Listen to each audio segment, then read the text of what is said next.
Hello and welcome to Monroe Publications special video presentation for Pearl Harbor Day 2022, the 81st anniversary of the attack on Pearl Harbor, Oahu, the Philippines, Wake Islands, and other targets in the Far East by the Japanese.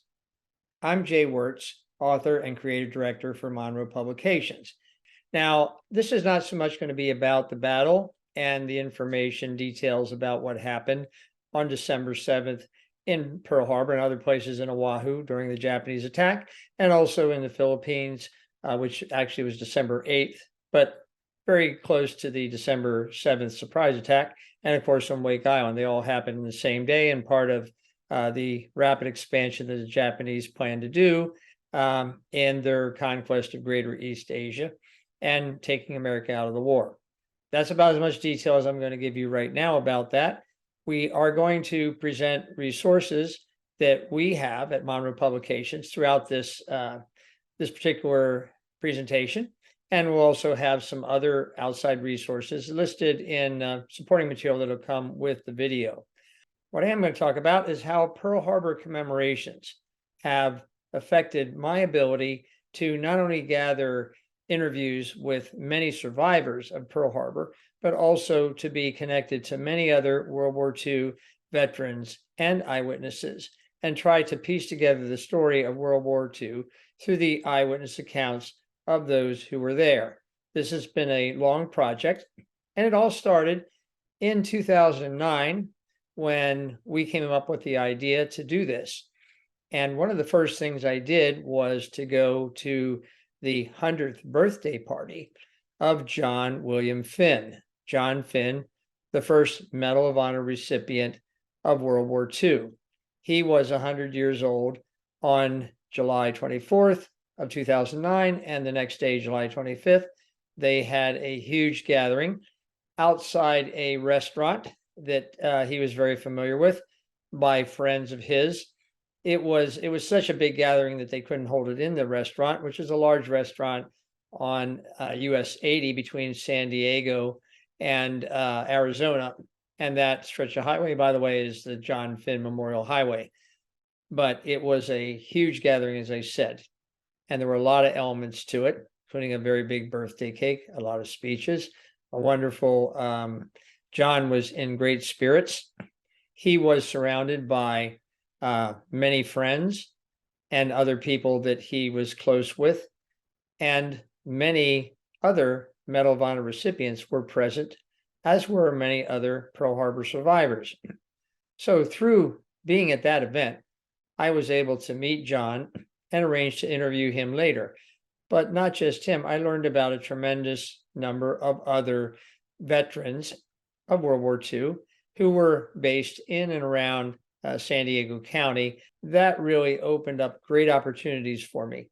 I learned, for example, about the Pearl Harbor Survivor Association, and I got to be very familiar with a number of the members of the San Diego chapter, and through them, other chapters of the Survivors Organization.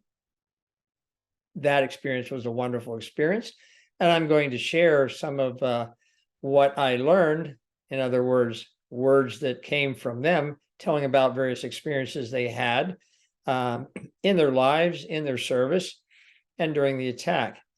But before I do that, I want to rewind one day earlier to Oahu and talk about what happened when the United States was not at war, when we were still observing the war in Europe and what was going on in China from a far distance, and when life at Pearl Harbor was seemingly just another day in December, and what things happened, particularly with those veterans who were involved in the service in Pearl Harbor, not just Navy, but Marine Corps, Army, and at that time, Army Air Corps veterans, as it was called. So I'm going to share some of their experiences, some of their quotes, setting up the scene the night before the attack. And that's how we're going to start this presentation, with these words and some of the pictures that are relevant to the veterans and what that was going on that day, December 6th of 1941.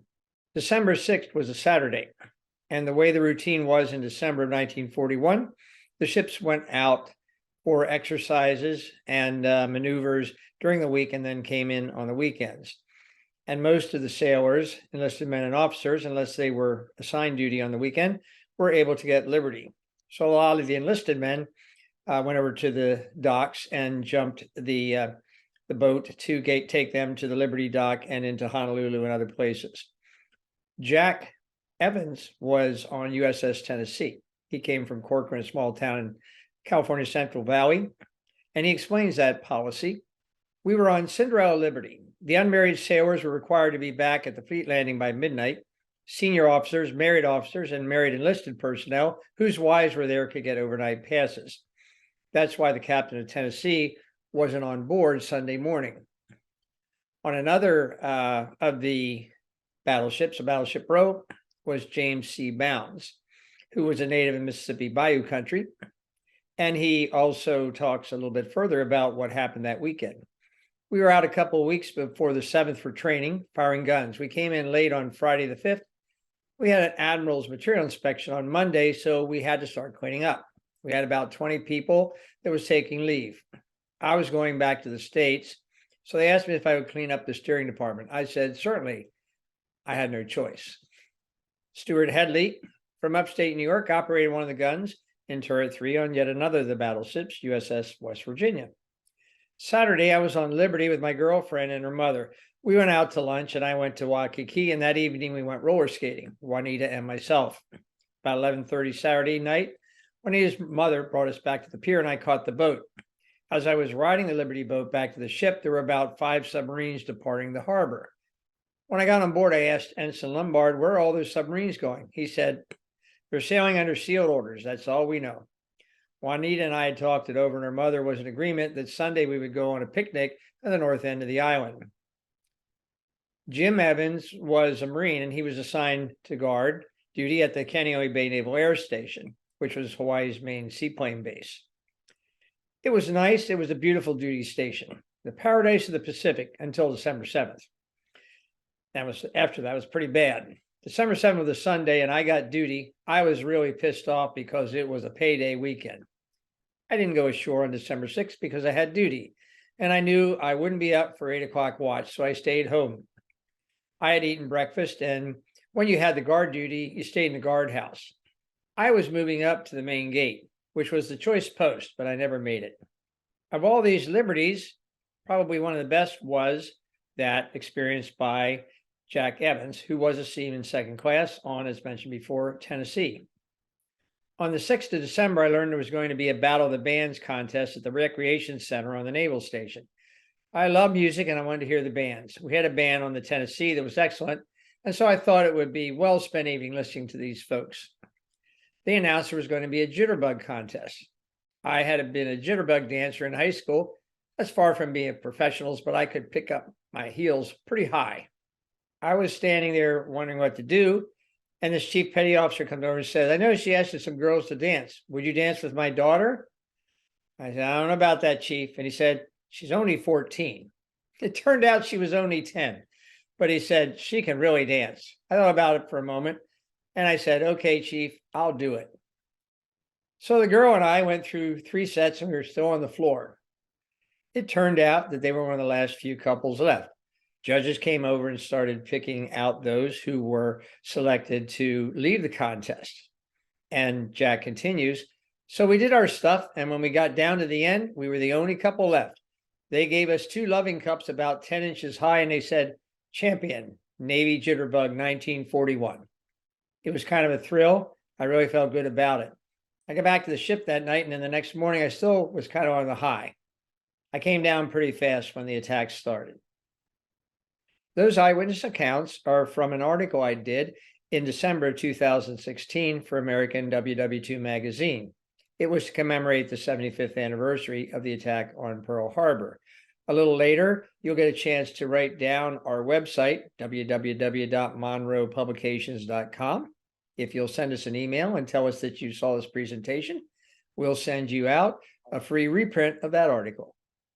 Through my contact with the Pearl Harbor Survivors Association and people like the longtime, well-respected President Stu Headley, many others, Gordon Jones, Jack Evans, John Merrill, Bob Rufato, Ray Richmond, Don Lester, and Woodrow Derby, I was able to get a great deal of eyewitness information from just those in the San Diego chapter of the Pearl Harbor Survivors Association.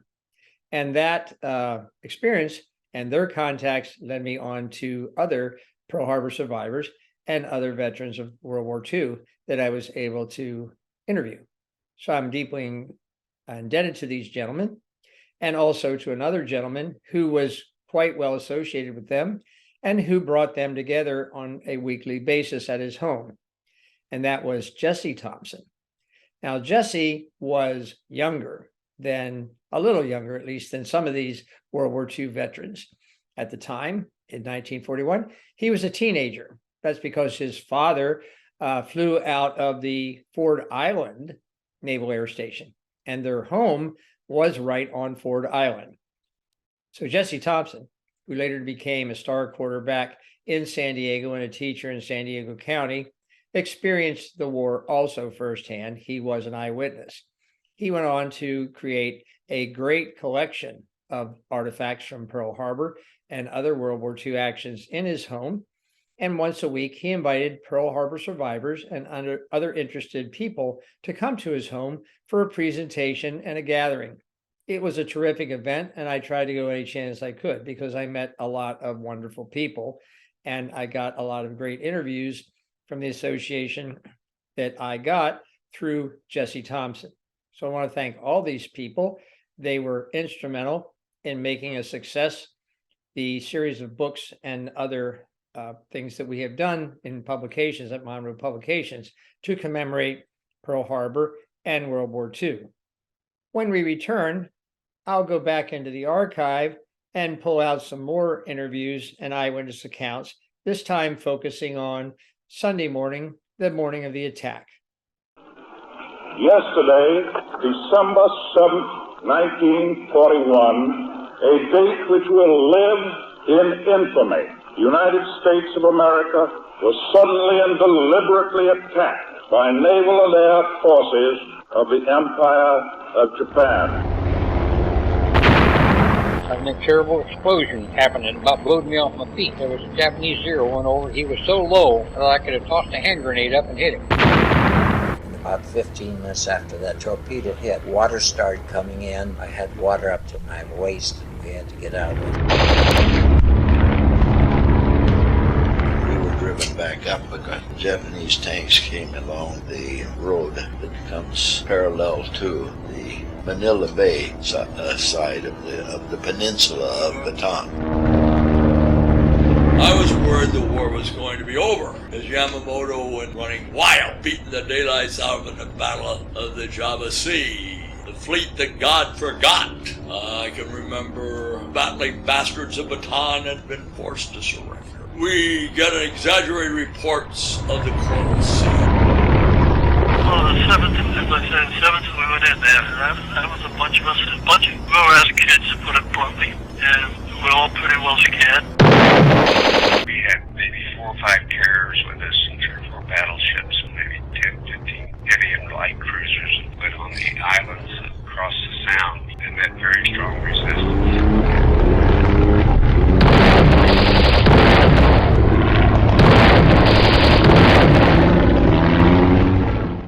Welcome back, and thanks for being here for Monroe Publications video special commemorating Pearl Harbor Day 2022, the 81st anniversary of the attack on Pearl Harbor, the Philippines, Wake Island, and other territories in the Japanese surprise attack on Hawaii and the Far East. You just heard some eyewitness accounts in those audio recordings from our presentation for the Pacific Volume 1 from the War Stories World War II Firsthand series. I'm going to read you a couple more. The first one is from when I interviewed John Finn out at his home. He and his wife were living among the Campo Band of San Dieguito Mission Indians. They were quite involved in the community there, and John maintained a residence there until his death. He talks about driving back from the grocery store the morning of December 7th and what he encountered. When I left my place, the speed limit on the base was 20 miles an hour, and it was very strictly enforced. Of course, I was going along in high gear about 25 miles an hour. And about that time, an airplane came from the stern of me, behind me. I heard it coming. And when he got right alongside of me, I was driving along and I looked out the side window and he was right in my field of view. But he just put a wing down, one wing down a little bit. I looked at the underside of that wing and there was that Japanese old rising sun. And I said, buddy, this is the real McCoy.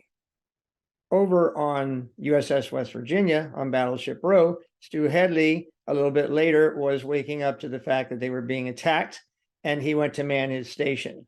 And his station was in one of the turrets of the big guns, the big 16-inch guns, and he tells what his first observation and conclusion was there. We knew we couldn't fire those 16-inch guns on Pearl, so consequently, I was at my station, the pointer, and Crossland was at his station, the trainer, and we had the 16-inch gun between us. Crossland says, Stu, let's see what's going on. So we took the slide cap off our periscope, and bam, there went the Arizona. I told Crossland it must have gone right down the stack. We later found out it didn't go right down the stack. It went down the starboard side and into the number 1 handling room and exploded. You also heard in that presentation the voice of Ed Ramsey, who was a lieutenant in the 26th Cavalry Philippine Scouts stationed on Luzon in the Philippines. That attack occurred a few hours later. Another gentleman there was Les Tenney, who was a tanker, came in one of the tank battalions, and he describes a little bit about what happened there when the attack first came. We had M16s. They were old tanks. When we first went to Fort Knox and used those Mae West tanks, they were real old with the double turrets. I meant they were from 1917. In fact, the first day we fired the guns was on December 7th. They wouldn't let us fire them until then. We didn't have any ammunition for it, and that's the kind of tank it was. The first tank battle was on December 21st. So these are just a few samples of a number of interviews I have with eyewitnesses to the actions on December 7th in Pearl Harbor and Oahu and December 8th in the Philippines. Another activity that I was delighted to be involved in was the Pearl Harbor Troop Train. And I started to become involved with this yearly event in 2011 and rode on it every year that it ran between Los Angeles and San Diego. There were several owners of vintage rail cars who were able to hook their cars to the regular Amtrak train between Los Angeles and San Diego. And on the Saturday in December, closest to Pearl Harbor Day, they would do 2 trips from Los Angeles to San Diego and back, carrying passengers and experience the holiday spirit a la 1940s vintage aboard the train. Interestingly enough, a lot of the passengers were in fact World War II veterans and their families. There were also a lot of reenactors, civilian and military, that gave the train a lot of color, and entertainers. There was plenty of great food. Oh, of course, again, 1940s vintage. Everybody had a great time. I went on the train and I was able to both interview veterans and talk about some of the experiences that I had interviewing veterans in previous years. It was a wonderful experience. Another commemorative experience tied to Pearl Harbor that was really unforgettable, much like the date itself. On December 7th, 2016, while there was a very major 75th anniversary taking place in Pearl Harbor, in San Diego, also on USS Midway, there was a ceremony.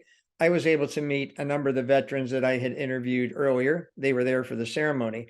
And a little later that day, I was asked to talk about another publication from Monroe Publications, a graphic history comic book on Pearl Harbor that we had just released for the 75th anniversary of the attacks. You're watching CW6 News at 4. It has been 75 years since Japan devastated the American naval fleet anchored at Pearl Harbor in a surprise attack. In a statement today, President Obama recognized the 2,400 Americans who lost their lives. That number includes military and civilian men, women, and children. Diane Gallagher has more details about today's special anniversary. December 7th, 1941, a date which will live in infamy. 75 years after the Japanese Imperial Navy's surprise attack on Pearl Harbor. No one knew it would be the last moment of peace for almost 4 years. And we are joined in studio right now by a historian, and that is Jay Wirtz. And Jay, you have written 6 different books on the topic, but this is the first comic book that you Yes. Well, I wanted to try to reach out to a bit of a broader audience than my books of interviews with survivors and description of the war. So I decided to turn to something that's a little more familiar, especially to the youth today, and that's comic books, because they relate to that with the superhero comics and movies, and I wanted to try to tell the true story in a form that was a little more graphic and a little more colorful and fun than perhaps some of my other works. Okay, and as just flipping through, it is very clear what happened, how many attacks and how they responded and all of this. So why is this so important to do in such a pretty simple way for kids to understand? Well, I think we want to try to reach out to a broad audience, so we need to keep it historically accurate as much as possible, but as I say, also make it fun, colorful, and in images that kids can relate to, because we don't want this history to die when the last survivor does finally pass on. We want to have people understand the sacrifices that were made for freedom 75 years ago today. And like you said, this is a very simple way to present it, especially, I mean, thinking to the younger generation. And this does come, we should acknowledge, on the heels of so many interviews that you've conducted with survivors. Talk to us about that. Well, conducted over 600 interviews with survivors and who were veterans and eyewitnesses to all the campaigns of the war, Europe, Asia, naturally the Pacific, and they range everywhere from, of course, the famous San Diego personality, Medal of Honor recipient John Finn, when he was 100 years old, and to younger veterans, those that just got in at the end of the war, but nevertheless their fight was, and their sacrifice was just as much as those who had been in for 4 years. So everybody contributed,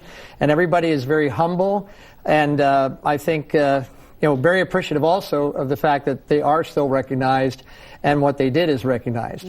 Yeah, and for anybody, John Fenn was a San Diegan, I believe, lived in East County, passed away a few years ago, but if you have never heard the story of John Fenn, that's worth a Google search right there to learn about what he did the day Pearl Harbor was attacked. Now, this is being considered right now as something that'll go into schools to teach children, right? Well, we'd like to have that happen. We've circulated with some teachers. There's a program to teach more World War II history in front of the California School Board, and they have representatives who are considering presenting this to them. And we just sent 55 copies with a band that's going to march in the parade on Oahu tonight. Wow. And for them to read on the plane, because it was a very long ride. And as we see here, it's in iTunes, digital form, to appeal to obviously the younger crowd, always on their phones and laptops and iPads. Exactly. Now they can get on their phone and find out about John Finn, and they won't even have to go to Google first. Nice. Wow. Author and historian Jay Wirtz. Jay, thank you so much for your time today. What an honor to have you. And all the work you've put into this. It's great. Thank you very much, Jason. Thank you. Welcome back. So we have been talking here on the 81st anniversary of the Japanese attack on Pearl Harbor and on other military bases in Oahu, Hawaii, in the Philippines and Wake Island, about what it means to commemorate Pearl Harbor and other events of World War II, why it's important that we not forget what happened, or we not minimize or change over time the ideas that are really based on the facts, the eyewitness accounts, the facts that have been researched by many historians, the evidence that's all around in documents and so on about what happened there. So I am joined, and it's my great pleasure to be joined by Dr. John Curatola, who is the military historian at the Jenny Craig Institute for War and Democracy at the National WWII Museum in New Orleans. And Dr. Curatola was formerly at the Fort Leavenworth Command and General Staff College there in Kansas, which is a major institute of learning for Army officers and a major institute of study of military history. Prior to that, he was also in the United States Marine Corps for a long time. So he is very well versed in what he knows about all kinds of history. But really now we're focusing on public history, how we get these stories out to the public, how we keep them alive over time, and make sure that they're not only not misforgotten, but not misunderstood. So, Dr. Curatola, welcome. Thank you. I'm glad to be here today. Okay, my first question is the December 7th attack on Pearl Harbor, as well as D-Day, are touchstones that most Americans use to remember World War II. They're the most familiar events most people identify with. Is it a good approach for public historians to use that knowledge as a starting point for a greater understanding of the war in its total and its impact? Yeah, I mean, they certainly are important dates because they mark, salient events and the American participation in the Second World War. However, if you want to look at when the war really begins, specifically in the Pacific, you kind of have to go back, a few more years. And again, this is a pretty open-ended question. And we just had this debate just the other day here in the office about, when do you put the marker down, for the Second World War? And I'd say you could lay it down as early as 1931, when the Japanese go into Manchuria. And they start their territorial expansion, after the military takes over for the government, and they have this rise of ultra-nationalism in the 1930s. And of course, Japan being an island nation, it needs natural resources, wood and coal and oil and all those things that they do not have in abundance on the home islands. And so when they go into Manchuria in 1931, that's what they're looking for. And then if you were to fast forward a little bit, you could say 1937. When the Japanese actually invade China proper, with the Beijing incident, they're looking for a lost soldier, quote unquote, and that opens up the door for the Japanese invasion into the coastal areas of China, which takes you into Shanghai and into Nanking and those kinds of places. And that all happens in 1937. Years before, the United States gets involved, and during a time when America is largely isolationist, and not interested, engaged in another overseas war. And then, of course, you have 1939, if you want to talk about when Hitler officially goes into Poland, but you could also talk about when he does the Anschluss into Austria. 1938, and then the Sudetenland, and so this really gets kind of a squishy, a marker to put on depending on when you want to start the clock. And certainly for the Americans, the official, date for getting involved comes, right after Pearl Harbor and FDR announcing his, Day of Infamy speech. So, for the Americans, those dates of Pearl Harbor, December 7th and then June 6th for D-Day certainly resonate. But if you want to start that clock, you have a couple of different options regarding when the Second World War really begins. Well, we know that the attack on Pearl Harbor, and as you mentioned, America, largely isolationist, saying for a long time, of course, it's a European war, less perhaps cognizant of what Japan was doing, even though they had mass communications back then. But they were galvanized by the attack on Pearl Harbor, and it became a kind of a rallying cry, and continued, of course, to carry through a war that really we had already been involved in, but not to that same degree. It made it a complete commitment for the entire country, and then the ability to go into Europe on December 6th, another one. And I think that people want to have sort of I guess, although you pointed out very well, this is not the start. But for Americans now, particularly Americans now and going forward, I think people want to have a starting place of where do I start looking into the history? How do I get started? And perhaps you have an even a better way of putting it than I did about how do we get people to continue to know about this, understand about this. And I'm going to ask you a little bit later about institutionally, how is that approached? But just in your opinion, how can we best get people to understand that this is something that we need to continue to study and understand and never forget, obviously? Yeah, that's a great question. And there's a really direct answer to that losing freedom is never more than one generation away from being lost. The torch, and I'm going to use that word, of democracy, okay, is passed from generation to generation. And it's a fragile thing. we've seen in the past decade or so, a number of democracies have turned towards authoritarianism here in the modern world, and it's something that requires care and feeding, if I can use that term.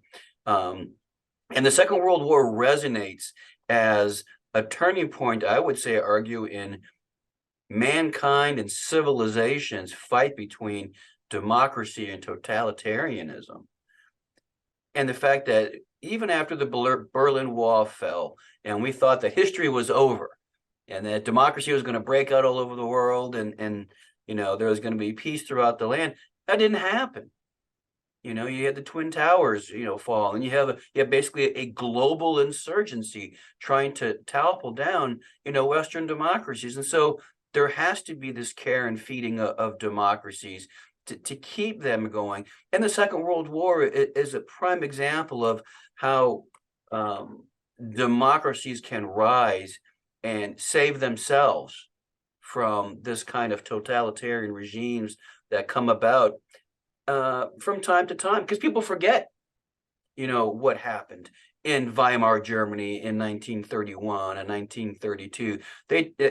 Most people who would visit Japan today wouldn't understand what happened in the Meiji Restoration, where their mantra was "rich country, strong military," because, and that's relatively recent, within the past 100 years or so. And so the studying of the Second World War really shows you that how fragile American democracy is and Western liberal democracies are, and that we have to be vigilant as people. And that's one thing I think the museum here is a great bulwark against that forgetting, and that if you don't remind people that democracies have to be fought for and maintained, and from generation to generation, you're going to lose it. Yes, well, that was well put. And as a matter of fact, my next question was going to be about the wonderful exhibits there at the National WWII Museum and other places, the Nimitz Museum, the museum in Hawaii, and others that use artifacts, displays, and interpretive programs to really keep people involved. And do you think that the National WWII Museum and other museums will and should keep commemorating these, these touchstone dates of December 7th and June 6th as ways to really stimulate more interest by greater population in World War II? Yeah, absolutely. As a matter of fact, we're having our commemoration next week, next Wednesday. We'll have a ceremony here. One of our other historians will be presenting at the ceremony. I'll be busy with another group. But it helps people put things into context, what the salient event was and how Pearl Harbor in this particular event yoked America out of its slumber of this idea of we don't get involved overseas. And the thing is, what we learned from the Second World War is peace comes about, a better world comes about if America is engaged globally, internationally, economically, socially, politically, ideologically, and arguably militarily. And December 7th is that rude wake-up call for America that if you don't get engaged, if you don't stay vigilant, this weed of totalitarianism will grow and come back. We saw it again on September 11th. It's going to grow and come back. And so these ceremonies, I think, are very important to kind of remind people, again, that there's a maintenance required for democracies. And that you just can't rest on your laurels, and that this is indeed a generational thing. Every generation of Americans makes this nation their own. And we have to give them the proper seeds and germination so they can grow and carry on, for the next 200 years of American history, and even longer than that, hopefully. Yes, well put. Final question is, if for a minute we put you in charge of all World War II education, any resource you want, any place, any way, what would you do do you think, to best approach education of World War II for future generations? What tools, what resources, what ideas might you pick to do that? Yeah, what I think modern historians have today at their disposal, which is great, is social media, and the use of that to articulate ideas, to celebrate anniversaries, to reach out to people, web classes and webinars, and approaches like yourself on YouTube. You know, I know that YouTube is rife with a number of presentations. Some are better than others, you know, some are more historically accurate than others. I'll leave that out there, which is kind of a danger. But I do think that the media of computers and the internet is probably one of our greatest tools that is out there. And again, there's a danger to it because anybody can put out disinformation, which is something that we historians here often have to kind of fight and go, well, that's not really true, but here's the real story. But I do think that outreach and trying to make people aware of these events, and I'm quite frankly shocked at the number of people who just aren't aware of the basic activities of the Second World War, the basic nuts and bolts of, say, December 7th or D-Day or VJ Day or VE Day. You know, and it amazes me how unaware they are of these things. And so I think the more that we can address these things through social media, where most people now get their news that way, you know, that's probably the greatest tool that we have. And I can reach all the way overseas, you know, and hopefully break through some of those totalitarian firewalls, you know, to get those messages of freedom and democracy out there. So I do think that it's an important tool in the future. And, you know, the museums still have a key part in that education. But in order to get the word out, I think, you know, the internet has allowed us historians a much larger audience. Again, all great ideas. And yes, we should encourage obviously participation at all levels. And what you're doing is certainly an important part of it. And I want to thank you very much again for participating in this Pearl Harbor Day special here for Monroe Publications on our YouTube channel. And Dr. Curatola, good luck and everything that I know you have a big job there, because I know that people have been doing it in the past, and it's awesome what you're doing. And I wish you the best of everything there. And thanks again for participating. Thank you, sir. It was an honor to talk to you today.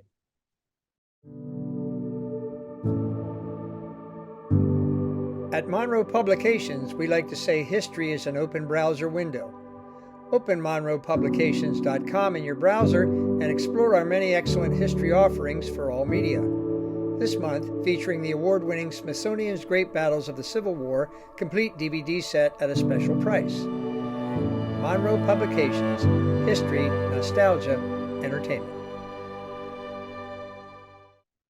Thanks for tuning in today. We have plans for another presentation this month as we line up some additional interviews to talk about what happened in the war in the Pacific after the attacks on Pearl Harbor in the Philippines. We'll hope that you come back. We'll certainly give some announcements. And in the meantime, enjoy some of the resources that we are listing here. And hopefully you can get out to some of the wonderful museums in Hawaii and on the mainland that interpret the history of what happened on December 7th.